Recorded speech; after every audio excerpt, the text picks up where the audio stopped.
Welcome to Solvetic, your channel to always learn technology easily. Below in the description, you will find useful links we used in this video.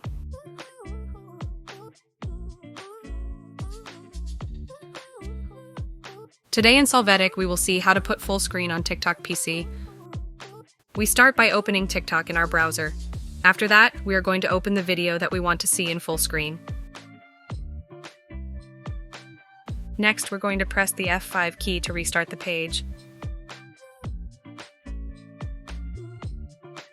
Afterwards, we will see that the video will be viewed in player mode, and that at the bottom we will have the full screen option. By clicking on it, we will see how the video expands, and we will be able to view it at full screen size. We can scroll through the TikToks in this mode using the arrows on the keyboard, or by clicking on the up or down icons that appear.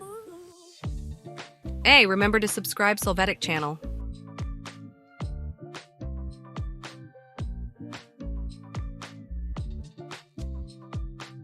We hope it has been helpful for you. Here are links to watch more videos of your interest and subscribe to the Solvetic channel. Thank you.